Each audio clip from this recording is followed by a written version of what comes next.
भार और द्रव्यमान। विज्ञान की भाषा में द्रव्यमान शब्द का प्रयोग बहुत होता है, लेकिन एक शब्द ऐसा भी है जिसे आप विज्ञान पढ़ने से बहुत पहले ही सीख जाते हैं। वो शब्द है वजन या भार। पर कभी-कभी इस वजन और द्रव्यमान में गड़बड़ी हो जाती है। चलो देखते हैं कि असल में ये है क्या और इन दोनों के बीच ये गड़बड़ या भ्रम उत्पन्न ही क्यों होता है। जरा इस आदमी को देखें जो चावल की एक भारी सी बोरी उठाने की कोशिश कर रहा है। बोरी को उठाने के लिए उसे बहुत ज्यादा प्रयास लगाना पड़ रहा है।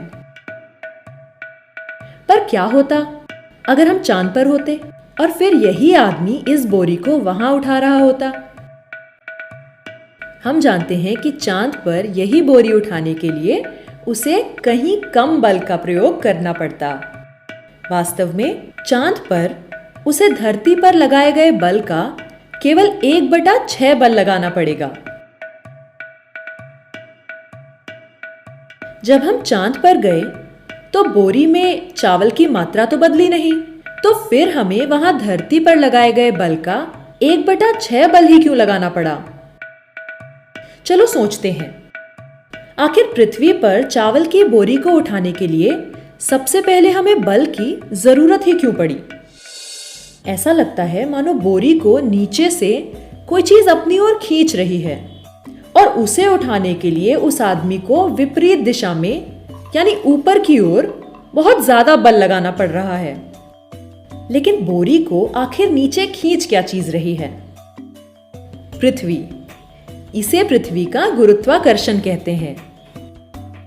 और जब आप चांद पर होते हैं तो चांद उस बोरी को अपनी ओर खींचता है। इसका मतलब है कि चांद पर भी गुरुत्वाकर्षण तो मौजूद है, लेकिन चांद उस चावल की बोरी को पृथ्वी के मुकाबले कहीं कम शक्ति से खींचता है। और ये हम इसलिए जानते हैं क्योंकि चांद पर उस आदमी को वही बोरी उठाने के लिए पृथ्वी पर लगने वाले बल का केवल 1/6 बल लगाना पड़ता है। किसी भी वस्तु को उठाने के लिए जो बल लगाना पड़ता है उसे हम उसका भार या वजन कहते हैं। अब ध्यान देने वाली बात यह है कि जैसे ही हम उस वस्तु को पृथ्वी से चांद पर ले जाएंगे, यह बल बदल जाएगा। अब अगर आप किसी दूसरे ग्रह पर चले जाएं, तब भी यह बल बदल जाएगा। लेकिन रुको, पृथ्वी से चांद पर जाने में चावल की मात्रा तो बदली नहीं। फिर चावल की इस मात्रा को क्या कहते हैं? अब तक हम कह रहे थे कि बोरी में चावल है, लेकिन क्योंकि हम जानते हैं कि हर चीज पदार्थ से बनी होती है, हम कह सकते हैं कि बोरी में पदार्थ है। किसी भी चीज में कितना पदार्थ है यानी पदार्थ की मात्रा कितनी है, उसे हम उस चीज का द्रव्यमान कहते हैं। अब आप इस वस्तु को इस ग्रह से अंतरिक्ष में या कहीं भी दूर दराज कोने में ले जाएं, उसका यह द्रव्यमान नहीं बदलता। जब 2 या उससे अधिक वस्तुओं में पदार्थ की मात्रा या उनका द्रव्यमान समान होता है, तो एक ग्रह पर उन्हें उठाने के लिए लगाए जाने वाला बल भी समान होता है। इस बात से कोई फर्क नहीं पड़ता कि एक बोरी चावल की है और दूसरी आलू की। अगर उनमें पदार्थ की मात्रा समान है तो उन्हें उठाने के लिए लगाया जाने वाला बल भी समान होगा।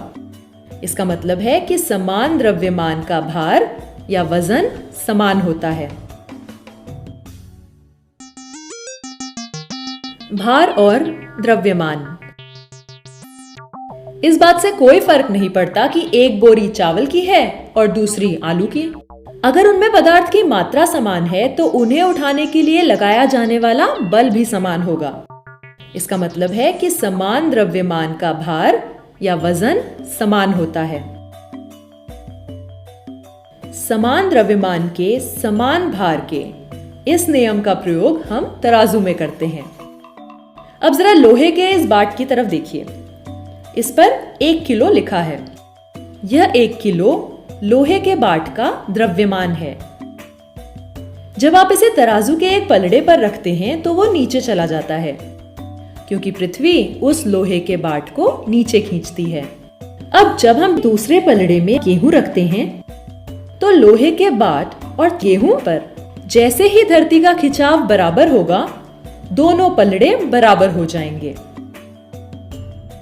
तो ये 1 किलो लोहे के बाट का द्रव्यमान है और इसीलिए ये गेहूं का भी द्रव्यमान होगा।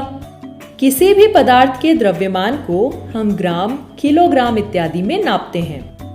पर क्या होगा अगर आप इन सारी चीजों को यानी लोहे के बाट, चावल और तराजू सबको लेकर चांद पर चले जाएं? सोचिए क्या होगा, सोचिए। और क्या होगा अगर इन चीजों या वस्तुओं पर कोई खिंचाव ही ना हो, न पृथ्वी पर, न चांद पर और न किसी अन्य ग्रह पर? जरा पृथ्वी के आसपास चक्कर लगा रहे इस अंतरिक्ष यान के अंदर के लोगों को देखिए तो कैसे अंतरिक्ष यान के अंदर सभी चीजें और लोग तैरते रहते हैं। यानी कि अंतरिक्ष यान के अंदर उनका वजन 0 है, लेकिन उनका द्रव्यमान उतना ही होगा जितना पृथ्वी पर था। किसी भी वस्तु या चीज में कितना पदार्थ है, यानी उस वस्तु में पदार्थ की मात्रा कितनी है, यह उसका द्रव्यमान कहलाता है। किसी भी वस्तु को गुरुत्वाकर्षण की शक्ति के विपरीत उठाने के लिए जिस बल की आवश्यकता होती है, उसे वस्तु का भार या वजन कहते हैं।